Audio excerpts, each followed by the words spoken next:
ಜಾತಿ ಮತ್ತು ಅಸ್ಪೃಶ್ಯತೆ ಮುಕ್ತ ಪ್ರಬುದ್ಧ ಭಾರತದ ನಿರ್ಮಾಣಕ್ಕೆ ಧರ್ಮ ಬೌದ್ಧ ಎಂದೇ ನಮೂದಿಸಿ ಜಾತಿ ಹಾಗೂ ಅಸ್ಪೃಶ್ಯತೆ ಮುಕ್ತ ಪ್ರಬುದ್ಧ ಭಾರತ ನಿರ್ಮಾಣ ಮತ್ತು ಬೌದ್ಧ ದೃಷ್ಟಿಕೋನಗಳನ್ನು ಬಲಪಡಿಸಲು ಅಖಿಲ ಕರ್ನಾಟಕ ಬೌದ್ಧ ದಾಖಲಾತಿ ಆಂದೋಲನ ಸಮಿತಿ ವತಿಯಿಂದ ಗುರುವಾರ ಕಾಳಗಿ ತಾಲೂಕಿನ ಪ್ರವಾಸಿ ಮಂದಿರದಲ್ಲಿ ಸಭೆ ಜರುಗಿತು. ಸಭೆಯಲ್ಲಿ ಬೌದ್ಧ ಉಪಾಸಕ ಮರೆಪ್ಪ ಹಳ್ಳಿ ಮಾತನಾಡಿ, ಕರ್ನಾಟಕ ಸರ್ಕಾರದ ಹಿಂದುಳಿದ ವರ್ಗ ಆಯೋಗವು ಸೆಪ್ಟೆಂಬರ್ 22ರಿಂದ ಅಕ್ಟೋಬರ್ 7ರವರೆಗೂ ಕೈಗೊಂಡಿರುವ ಜನಗಣತಿ ಸಮೀಕ್ಷೆಯಲ್ಲಿ ದಲಿತ ಸಮುದಾಯದ ಪ್ರತಿಯೊಬ್ಬರೂ ಧರ್ಮ ಬೌದ್ಧ ಎಂದೇ ನಮೂದಿಸಬೇಕು ಎಂದು ಕರೆ ನೀಡಿದರು. ಅವರು ವಿವರವಾಗಿ ತಿಳಿಸಿ, ಕಾಲಂ ನಂಬರ್ 8ರಲ್ಲಿ ಧರ್ಮ ಬೌದ್ಧ ಎಂದು, ಕಾಲಂ ನಂಬರ್ 9ರಲ್ಲಿ ಪರಿಶಿಷ್ಟ ಜಾತಿ ಎಂದು ಹಾಗೂ ಕಾಲಂ 10ರಲ್ಲಿ ಉಪಜಾತಿ ಹೊಲೆಯ ಎಂದು ದಾಖಲಿಸಬೇಕು ಎಂದು ಸಲಹೆ ನೀಡಿದರು.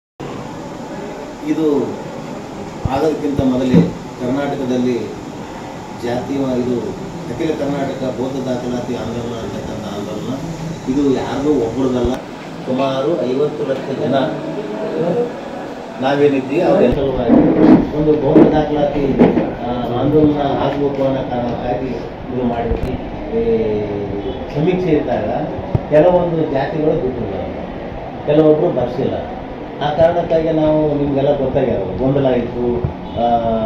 30 ಲಕ್ಷ ಹೊಲೆಯರಾದರು, 36 ಲಕ್ಷ ಮಾದರಾದರು.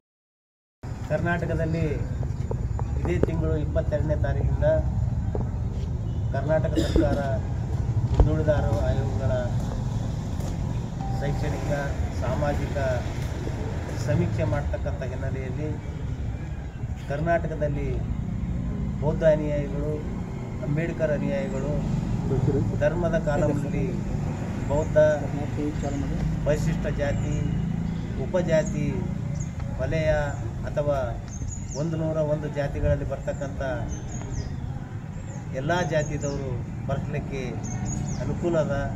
ಮತ್ತು ಒಂದು ವೇಳೆ ಆ ರೀತಿ ಬರೆಸಿದ್ರೆ ಈಗಿರ್ತಕ್ಕಂಥ ಪರಿಶಿಷ್ಟ ಜಾತಿಯ ಸವಲತ್ತು ಕಳ್ಕೊಳ್ಳಲ್ಲ.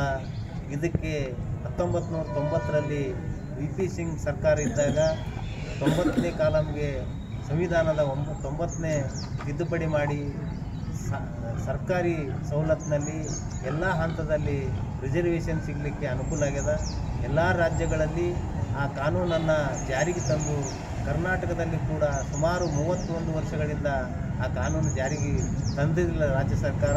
ಇತ್ತೀಚೆಗಾಗಿ ಅದು ಕಾನೂನು ಜಾರಿಗೆ ತಂದು ಮತ್ತು ನೆಮ್ಮದಿ ಕೇಂದ್ರಗಳಲ್ಲಿ ನಮಗೆ ಜಾತಿ ಸರ್ಟಿಫಿಕೇಟ್ ಸಿಗ್ಲಕ್ಕೆ ಕೂಡ ಅನುಕೂಲ ಆಗಿರ್ತಕ್ಕಂಥ ಹಿನ್ನೆಲೆಯಲ್ಲಿ ಯಾರೂ ಭಯಪಡದೆ ಬೌದ್ಧ ಧರ್ಮವನ್ನು ಮರೆಸಬೇಕು ಅಂತಕ್ಕಂಥ ಹಿನ್ನೆಲೆಯಲ್ಲಿ ಕರ್ನಾಟಕದಲ್ಲಿ ಕರ್ನಾಟಕ ಬೌದ್ಧ ದಾಖಲಾತಿ ಆಂದೋಲನ ಅಂತಕ್ಕಂಥ ಸಂಘಟನೆಯನ್ನು ಹುಟ್ಟಾಕಿ ಇಡೀ ಕರ್ನಾಟಕದ ವಿಚಾರವಂತರು, ಬುದ್ಧಿವಂತರು, ರಾಜಕಾರಣಿಗಳು ಸೇರಿ ಜಿಲ್ಲೆಗಳಲ್ಲಿ ಸಭೆ ಮಾಡೋದ್ರ ಮುಖಾಂತರ, ಎಲ್ಲ ತಾಲೂಕುಗಳಲ್ಲಿ ಸಭೆ ಮಾಡೋದ್ರ ಮುಖಾಂತರ ಇವತ್ತು ನಾವು ಕಾಳಗಿ ತಾಲೂಕಿನಲ್ಲಿ ಸಭೆ ಮಾಡಿ ಇಲ್ಲಿ ಕಾಳಗಿ ತಾಲೂಕಿನ ಎಲ್ಲ ಪ್ರಗತಿಪರ ವಿಚಾರವಂತ ಸ್ನೇಹಿತರು ಸೇರಿ ಈ ಪ್ರವಾಸಿ ಮಂದಿರದಲ್ಲಿ ಒಂದು ನಿರ್ಣಯಕ್ಕೆ ಬಂದು ಹಳ್ಳಿಗೆ ಹೋಗಿ ಕರಪತ್ರಗಳನ್ನು ಕೊಡೋದ್ರ ಮುಖಾಂತರ ಧರ್ಮದ ಕಾಲಂನಲ್ಲಿ ಬೌದ್ಧ, ಪರಿಶಿಷ್ಟ ಜಾತಿ ಮತ್ತು ಉಪಜಾತಿ ವಲಯ ಅಂತ ಬರೆಸ್ಬೇಕಂತಕ್ಕಂಥದ್ದು ನಿರ್ಣಯ ತಗೊಂಡಿದ್ದೀವಿ.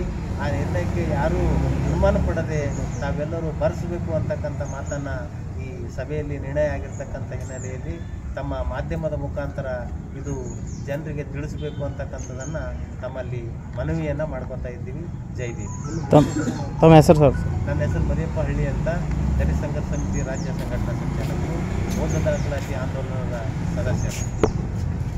ಈ ಸಂದರ್ಭದಲ್ಲಿ ದಲಿತ ಮುಖಂಡರಾದ ಸಂತೋಷ ನರನಳ್, ಮಲ್ಲಿಕಾರ್ಜುನ ಗವಾರ್, ಅಶೋಕ ಬೆಡಸೂರ್, ಸುಧಾಕರ್ ಸಿ ನೂಲ್ಕರ್, ಮನೋಹರ ರಾಜಾಪುರ್, ಮಾಣಿಕ ಕುಡ್ಲಿ, ಸೂರ್ಯಕಾಂತ ಮಂತಾ, ಭೀಮರಾವ್ ರಾಯ್ಕೋಡ್, ಕೃಷ್ಣ ಸೇರಿ ಜೈ ಭೀಮ ಜಂಬಗಾ ಸೇರಿದಂತೆ ಅನೇಕರು ಉಪಸ್ಥಿತರಿದ್ದರು. ಬ್ಯೂರೋ ರಿಪೋರ್ಟ್ ಹನುಮಂತ ಕುಡಹಳ್ಳಿ, ಭಾರತ ವೈಭವ ನ್ಯೂಸ್, ಕಾಳಗಿ.